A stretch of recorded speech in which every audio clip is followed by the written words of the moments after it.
evil is going to attack you, isn't it? And I do genuinely believe this is the battle of good versus evil in the world today. I believe that truth is always going to be on the side of good. I am religious. I believe the things I say most people knew were true only 10 to 15 years ago. I don't think they're radical ideas. And I think that there is an evil force in the world which is extremely deceptive. And they are out to try and silence me, not because what I say is wrong. It's in fact because what I say is right. I believe the reason I have so much influence and the reason so many young boys listen to me and pay attention to me is because I say things that are true, that they know intrinsically, evolutionarily, inside of their bones as true, that I say things which work. People often wonder why my fan base is so feverish, why my fan base is so dedicated. Well, if they listen to me, it's the first time they ever feel good. The first time they ever train hard and start to feel better physically, and they start to feel better mentally, and they adopt my mental model, and now they're not stressed or depressed anymore. And then they may start to make some money, and they go, you know what, I started listening to Tate a year ago. I'm in the best shape financially, the best shape physically, the best shape mentally. Tate's the man. So they're hyper dedicated to me. And yeah, I mean, there's going to be a negative to that. I want to make something clear. I've been brutally aware of the fact that all of this might blow up in my face for a very long time. I've not been ignorant to that. And I think that's why jail didn't cause me pain. Because I wasn't in jail like, how did this happen? I was in jail thinking, they got me. I knew it. They've been after me for a long time. I knew they were coming. And I don't know if that's a coping mechanism, but I was saying on every single podcast before I went to jail, they're going to try and put me in jail. I knew it. Right, right. You said that there's a light and a dark. Is there darkness in you? I mean, there must be. There's darkness inside of everybody. Right. And do you know that part of you? Are you in a relationship with it? Do you think about it? That's a good question. First, I have to identify what would the darkness in me be. Well, let me present something to you, because I stood up for you after you got canceled off social media, and I have a lot of female clients, and they had questions about that. I mean, they know me and they trust me, so they're curious. Yeah. But one of them said, "Well, you know, Andrew he's out there saying that he's helping all these young men, but in the beginning, he made his millions in some level exploiting these very men." Okay. That's the frame that they were thinking about it. And is there validity in that, in what they're saying? Because I didn't know how to answer that question. I don't think I exploited the men. I think I exploited, maybe I did exploit the men, but let me change my answer. I don't think me not exploiting them would have prevented them being exploited. I think these men were out to be exploited regardless, whether I did it or not. So, but you can see how that sounds cynical to somebody, where you say, well, they're going to be exploited anyway, so I'm going to make money off them. And then once I make money off them and I get this platform, then I'm going to champion them. Completely. I mean, I guess that's probably one of the most logical arguments against me I've heard. Then we have to argue whether I was really exploiting them, which is another argument, right? Absolutely. Because a lot of these men, the only reason they didn't kill themselves is because they had an online girlfriend. Sure. So I actually think that webcamming and girls as a whole is closer to therapy than it is porn. Truly. These men are completely miserable, and the only joy they have is logging into that website. So I don't think I did exploit them. The reason I said the fact they're going to be exploited anyway, it's very similar to having an alcohol store. Let's say there's 3 alcohol stores in a row and all of your customers are alcoholics. Well, if you close your alcohol store, what happens? They just buy at the next store next door. Right. They're still going to be an alcoholic. You're not saving anyone's life. Right. But I don't think I necessarily exploited. I didn't see myself as exploiting them or exploiting the girls. I don't think that. I think it was a business opportunity, and I approached it the way I approach everything, which is extremely professionally, and I got good at it, and we had a very successful company. Everybody was happy, including the men at home and including the women who all became millionaires. I've turned more women into millionaires than I've turned men into millionaires.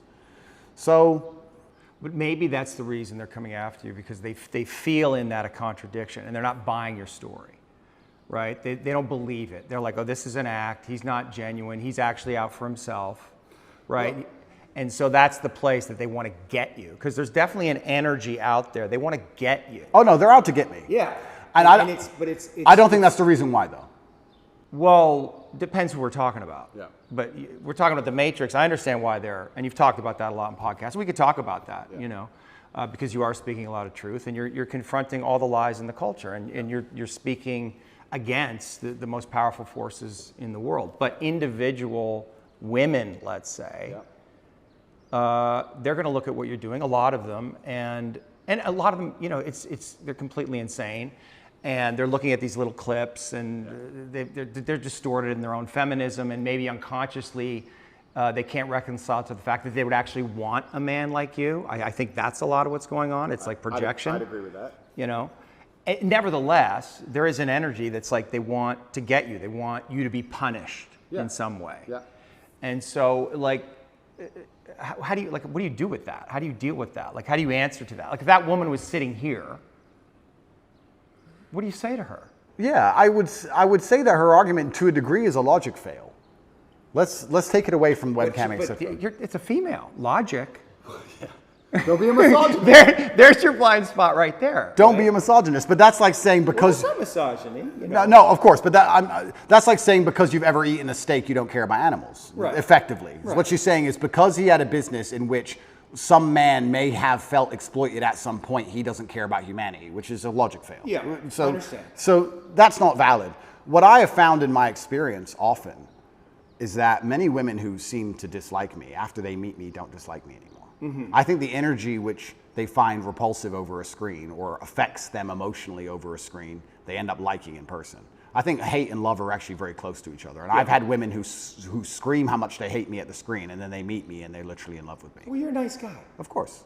So I've yet to meet a female in person who dislikes me. And I would love to talk to these women. I think that'd be the best conversation ever. I think it'd be the best podcast on earth. Yeah. But they are out to get me. They're certainly out to get me. I think that the fact that I'm so assured in a lot of my convictions, they find very threatening. People in general now seem to find it threatening when you're the kind of person who says, no, it's this way. And they say, oh, but the news said it's that way. Don't care. It's this way. And they find that ignorant, but it's not ignorant. I think it's just assured in your convictions, and they find that threatening, very threatening. I think that there's a lot of people who find me threatening, not because of necessarily what I say, but just how sure I am in my convictions and the way I present myself and in my monumental success. They find that overall threatening. The same way a rabbit will find a tiger threatening. It doesn't know why, it's just like, it just wants to run away from it. So is it incumbent on you then change the way you're delivering the information so more people can hear it? No. No. Because there are some people who cannot be saved, and it's not my intention to save everybody. I have no intention of trying to convince everybody to like me. My intention is to try to speak to the people out there who know what I'm saying is the truth and who like the way it's being presented and said. I, once again, have no concern with being disliked by X percentage of the population. And I want to make this clear. I've spoken to a lot of people who have talked about how their mental health has been affected by, online bullying and media campaigns and smear campaigns. I don't think anybody's been attacked by the media in the last 2 years harder than me. Every day, there is something in the media trying to paint me as a bad person. On TV channels from Ulaanbaatar to Utah, across the entire world. And I can sit here and say categorically, I've never read a media report and been like, shit. I've just been like, clowns. Don't care. That's a lot of energy coming at you. I mean, psychic energy coming at you. And like, have you reconciled to this idea that you're Andrew Tate. You were born, you have a life, you have your own inner world, just doing your thing. And then there's an Andrew Tate that's out there. And people are projecting their love and hate onto you. And it's not, none of it's really real, but you have to hold all of that mass projection. Correct. How is that? Yeah, but then let's psychoanalyze me, right? You're the professional, I'm the amateur, but let's do it. Why don't I care that the media continues to attempt to slander me continuously, and they don't do it to anybody else, and it's unfair that they're doing it to me, because if I was a genuine sexual predator like the people they defend, I'd be protected by these people. We can discuss this, right? Sure. If I was going into girls' toilets, they wouldn't say anything bad about what I was doing. Yeah. So why are they, the fact that it's so unfair and it's so pervasive and it's so aggressive, why doesn't it bother me? Am I ignorant? It doesn't bother you? I don't think it does. Do you block it out? I mean, you must read these things and you see your name But associated with these horrendous crimes. But it's not real. I understand. It's false. But you're able to feel every fucking bullet perfectly? If what they were saying was true, it would bother me. Yeah. But genuinely, because I know it's all garbage, it's all lies, it's water off a duck's back. And maybe my obsession with truth is obsession, I don't know if that's the right word, but because I believe I'm talking the truth and because I believe the current war we're in is genuinely one of truth against deception and lies, That's their only weapon. Sure. That's their weapon is Sure. deception and lies. So everything they say is a lie. So it doesn't really affect me. And I will sit and say that. But I know for me, it's painful when I'm not seen. Like my goodness isn't seen, right? Like it's painful, or people misrepresent the things that I say, or judge me because of my association with you. Like it's painful. I'm not seen. Correct. Right, and that can make me angry and maybe cause, I don't know, some kind of negative reaction within me. And I guess I'm just curious, like, isn't it painful in some way? Like people, because there's a lot of people out there. They don't see you. They don't see your goodness. They only see the dark part of you, or they project their own darkness onto you, or their father's darkness, or Trump, whoever the fuck it is. They project that onto you. In some way, isn't that like? But those people are already paying the price. But those people, but for you, I'm saying for you, your inner It doesn't bother me because those people are already paying the price for their ignorance. Their minds are not free. Anybody who sits and watches the news and believes what the news says about me is the same kind of person who believes everything the news says. Right. And if you have two choices in this world, people are talking about the battle I'm in, and yes, I may be spearheading it, I may be at the front of it, but I believe that this war cannot be avoided. You are either at war against the injustice and against the lies, or you're at war with your own mind when you believe they're garbage. It is impossible for a man to believe the crap they want you to believe and be a happy, functioning adult. It's impossible. If you believe the shit that's on the television as a man, you're going to be miserable. So you're either at war with your brain or you're at war with them. Anyone who's going to sit there and go, I believe Andrew Tate is a human trafficker, I have 25 vaccines, I believe in Ukraine. These people are already paying the price because they're already miserable, and I can guarantee everyone who dislikes me is an unhappy person because their minds are enslaved. Mm-hmm. So I don't feel, when someone sits across from me, which has never happened in person, but let's say someone on the internet makes a video about me, right? And these happen. A new Andrew Tate's the worst man ever. I can load up the video and just look at him for a fraction of a second and go, he's paid the price. Right. He's already miserable. If I was that person, then depression would be real. These are fat internet trolls, losers, who can't compare to me in any human metric. They know it, which is why they dislike me. Mm-hmm. Because anybody who genuinely gets out in the world and looks for truth and looks to be successful and is tenacious and is brave agrees with everything I say. Mm-hmm. So I don't feel pain when someone sits and says garbage about me because I believe that their mind is already suffering because they're not free. Mm-hmm. Their mind's not freed. Anybody who can listen to what I say long enough and not be emotional about it and actually understand it, well, those people aren't paying a price. So maybe that's a coping mechanism, but every single time I see a woman who hates me or a man who hates me, and I compare them to the people who like me, there's a massive contrast in overall physical attractiveness, success, financial success. Like, it's amazing. Sure. So it's like, okay, well, my haters are way down here, and the people who agree with me are way up here, so let them hate. Maybe they just resent you. Of course, no, maybe. I think a lot of the reason this is happening to me is, and maybe this is arrogant, but... Are you arrogant? I'm with the therapist, so I'm allowed to be arrogant, right? A lot of the reason this is happening to me is because I'm tall and built, muscles and cool cars and, smart. People don't like me. There's people who look at me and go, he thinks he's too cool. Teach him a lesson. There's a massive amount of resentment involved in all of this. Yeah. Even from the Matrix itself, we talk about the Matrix and I talk about it and people, of course we compare it to the movie. But at the end of the day, there are people, moving parts in all of this. There's a prosecutor, there's a judge, there's a lawyer, whatever. Mm-hmm. Someone is sitting in an office who gets a piece of paper saying, destroy Andrew Tate. Mm-hmm. And that person looks at my life and compares it to theirs and they feel resentful. Mm-hmm. And then they go, okay, let me use every power I have to try and destroy this man. Right. If my life wasn't so aspirational is a word you can use, but if it also didn't tick nearly every single box in regards to every teenage boy's dream, I think that they would be a lot less interested in trying to hurt me. Right. They're trying to hurt me because of the things I have and what I can do. Mm-hmm. So there's a massive level of resentment in all of it. And I also think the people who dislike me, a lot of it's resentful. It's either weaponized virtue or resentment. Right. Especially weaponized virtue. Let's talk about that. Because whenever I have a hater online, it's funny, people who hate me in person are very respectful to me. It's very strange. Isn't it weird how the bottom line of humanity is always going to be physicality? When they meet me, they shut up. Sure. Keyboard warriors are very tough. Of course. But online, it's very hard to say I'm stupid. It's very hard to say I'm not successful. It's very hard to say I'm fat. It's very hard to say I'm ugly. It's very hard to say I'm not charming or I'm not charismatic. It's very difficult to attack me with anything other than the fact I'm a bad person. Mm-hmm. He's all these things. He's perfect in nearly every metric, but he's a bad person. Yeah. Right? So how do you do that? Well, you take a virtue and you weaponize it misogyny, homophobic, whatever it is. They pretend they care about the subject when they don't, and they put it into a bullet and they shoot it at you. And it's weaponized virtue. It's not genuine virtue. These people who are saying I'm a misogynist don't care about women or care about combating misogyny. They just want to try and hurt me with it. Yeah. That's the first thing. Or the second thing is genuine resentment. Yeah, I remind them of the guy who picked on them in school, or the guy who fucked their girl, took their girl off them, and they don't like me for it. But that's not my problem. That's their issue. Are you defensive? Is that like a defensive posture? Is the way that you can be? I really want when I. Are you open to these people? No. And when I talk to you, I They want you to be open to them. This is what I think it is. It's like you are the man. It's like you are the daddy. It's just like, why are you being so mean to me? Why are you fucking yelling at me? I want you. I need you, brother. Like, show up in a good fucking way. Where are you? Like, that's what's going on for them emotionally. Perhaps. Yeah. And so do you have a responsibility in that place to transcend the place you are in to really fully realize your leadership? You know what I'm saying? That's a very good question. And when I'm talking to you, I want to be as honest and vulnerable as I've ever been. I'm trying to be as vulnerable as I can be. You're doing great.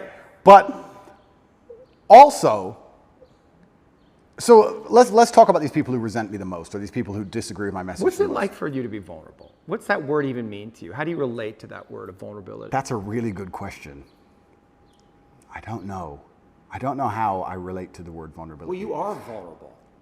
You can't put yourself out in the world like this to be seen. That is a vulnerable act. Getting into the ring with another fighter where he might kick your ass, that's vulnerable. That's intense vulnerability. I think emotional vulnerability, nearly at every form, at every level, is basically a form of manipulation.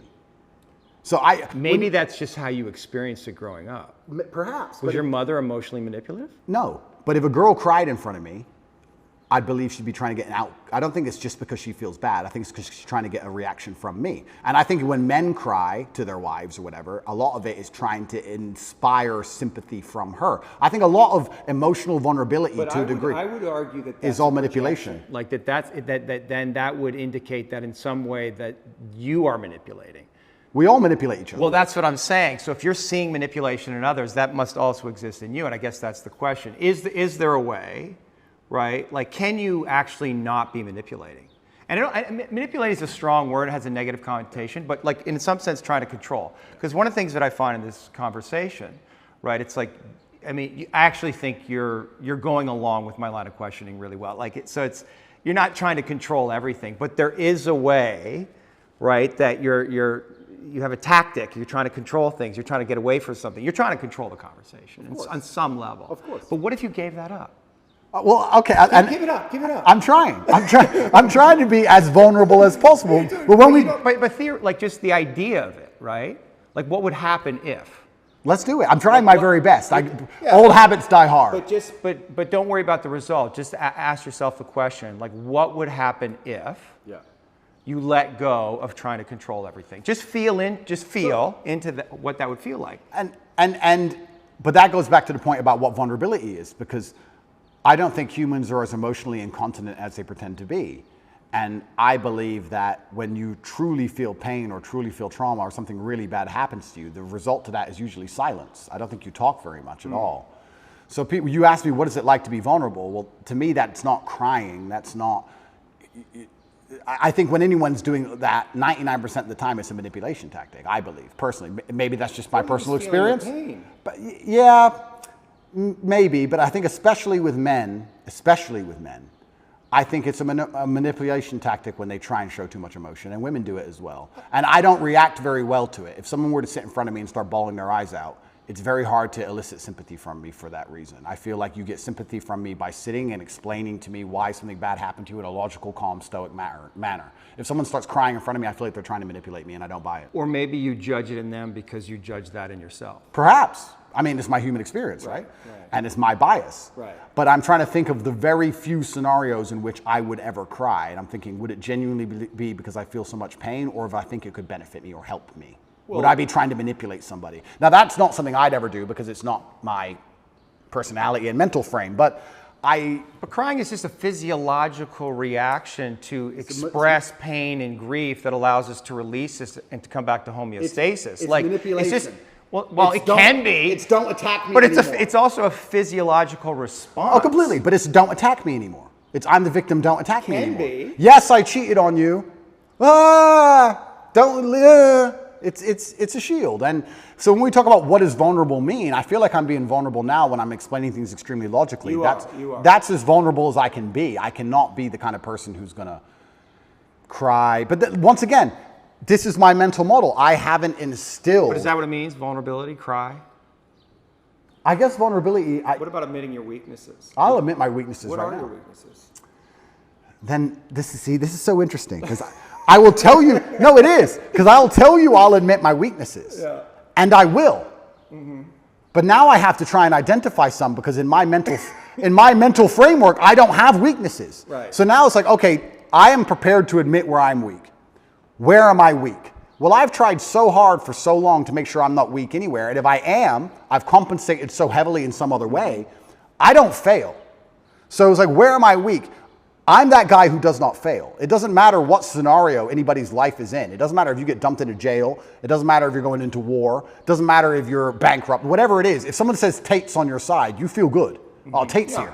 Ah, Tate, okay. Yeah. He can't even swim, but he's here to he's the lifeguard. Tate doesn't fail. I can swim, but it's an example, right? So I do not fail ever. So it's very hard for me to identify weaknesses because I feel like they've all been ruthlessly, I think I've rooted out any weakness or I've compensated so heavily so long ago. I don't see myself as a weak person. I don't see myself as a person who can fail. People said to me in jail, how did you handle that? What else can I do? Not handle it? What does that look like? I'm gonna bang my head on the wall like a dummy? Am I gonna have a breakdown and just be a pile of mush? All you can do is handle it. So you were talking about vulnerability. I'm being as vulnerable as I can, but I can't even honestly sit here and tell you a weakness I have because in my mind I have no weaknesses. And perhaps that's delusion. Perhaps that's perhaps it's delusion. Yeah. But a useful delusion is what you're saying. It's brutally useful. Yeah. And when I teach this or when I talk about this, there's a lot of men who perhaps want to adopt it, but the mistake they make is they don't have the real world experience to back it up. I don't want people to be completely lose their minds. Yeah. We're not talking about that, but we're talking about the fact that I can name so many scenarios in my life where I was supposed to fail and I did not fail. It's brutally realistic, it's brutally logical, it's built on competence, it's built on real world accolade and achievement. Everything I've ever wanted, I have achieved and I have gotten. I have never failed at anything I've ever wanted, ever. So how am I going to wake up and say, oh, I've got this weakness, that weakness, when I have a 100% success rate? 100%. There's never a girl I wanted I didn't get. There's never a car I wanted I didn't drive. There's never a scenario where I said, I want to get through this, I didn't get through it. I've never failed. So of course I'm going to sit and say, yeah, I would love to tell you my weaknesses. I can't think of any. I don't know. Right, but are you being humbled right now? Is this whole series of events humbling you? It's taught me things I already knew. I know you can't be bigger than a justice system. I was saying Icarus for a reason. I knew they would come for me. I know I'm only human. But you're not do you? I do. I'm just a very good one. I'm just a very good one. Is there somewhere inside you a belief that you're invincible? Like you can't get got? Because that is a dangerous fucking distortion. No. I wouldn't have been saying Icarus for that reason. Right. I'm actually far more cautious than most people would believe. I err on the side of caution. You're tactical. I'm very tactical with all of my life. Even the security I organize, the places I stay, where I go, I'm extremely tactical. I don't believe I'm Superman. I just believe that I do not fail.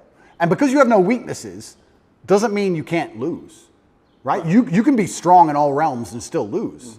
There are world champion boxers who have no weakness. They do everything right and they lose fights, right? So I'm not saying I'm invincible. I'm just saying if you ask me to name my weakness, I can't think of one. What should we ask the guys? Sure. You can ask people. You can ask people around me. I would love to hear it. And I guess I can tell you what people say about me. Well, actually that's a good question. Do you feel like you get? I mean, I guess Tristan.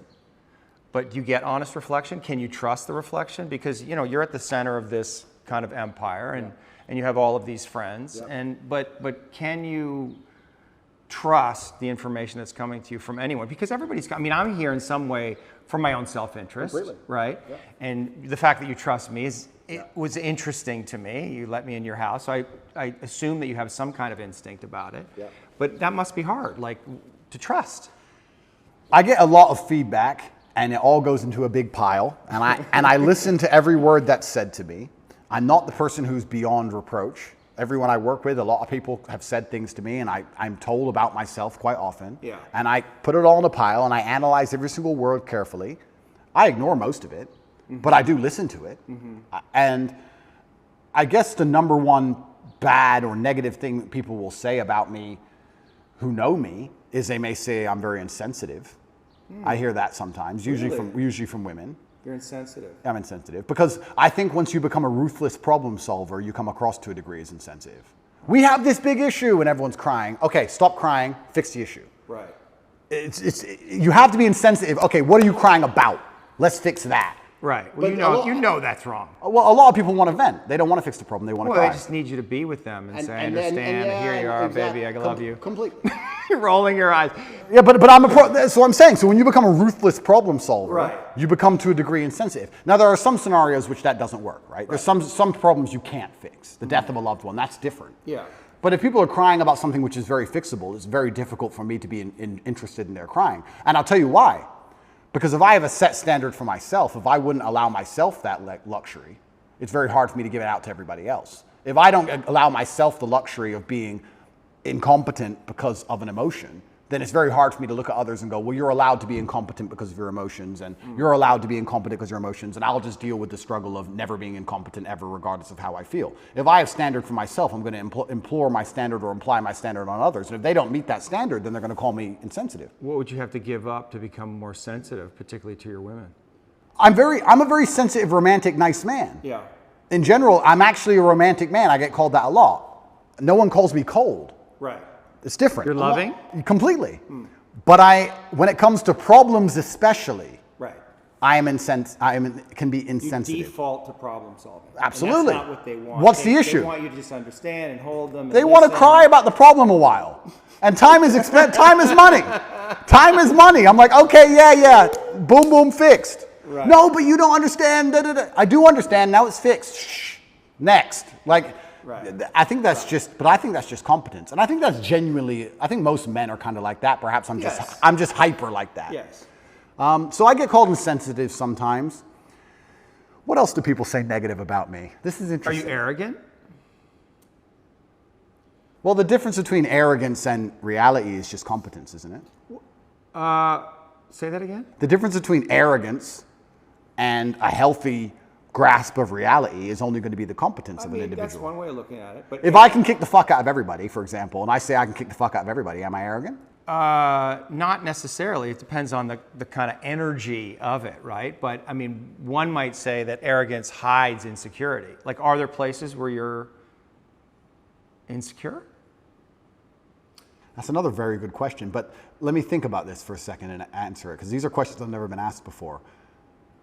But I don't, okay, so what am I insecure about? This is another point, and maybe this is a personality characteristic, which is interesting. I don't do anything I'm bad at ever. Oh, like sing? Yeah, like sing. I cannot sing, so I will not sing. I'd love to hear you sing. I'm sure you wouldn't. But maybe that once again shapes my reality, because I refuse to do anything I am bad at. If I'm bad at it, I hire someone else to do it, or I find someone else who's good at it, and I offer value to them to do it. I don't do my entire reality. Why? Because you don't want to, I mean, there's the things you're incompetent in and you have time, but like, because you're scared to look foolish or not be good at something, and people are going to see, oh, Tate's not so great at everything. No, I don't think it's emotional. I think it's purely logical. I'm thinking about my day. Every single thing I do are the things I am absolute best at. If I'll put boxing gloves on after this, and I'll go fight, and I'll beat everybody. I'll destroy everyone. And I think I only enjoy things that I'm good at. And I also think that if I have X amount of hours in the day, the way I can be the most competitive, most fearsome predator is to spend all of my waking time doing things I'm the best at and leave things that I'm not good at to the other people who perhaps are good at them. If you're an accountant and you want to become as rich as possible, then what you do is as many hours as possible accounting. But you're rationalizing. I am, correct. Yeah. So let me rationalize it. Yeah. I'll rationalize it. Yeah, but that's what you do, and that's it. That can be a defense. I mean, rationalization is a classic defense. Yeah, but that's my rational. And you're really good at it, But right? rationalization- But it's like a sword you have that's super sharp, and you want to use it all the time. All the time. Yeah, but what if you set it down and realize there's other tools available in your toolkit, and maybe you need to develop those? But rationalizing is how I built my mind. It's all. You don't have to give it up. The sword's right there. You just don't have to use it all the time. But it's all, my entire framework and how I view the world has all been one massive rationalization, and it's let me build a reality which is exactly But what I want it to be. You must know that has limitations, because you can't rationalize everything. That's not what life is. Isn't it? Right? There's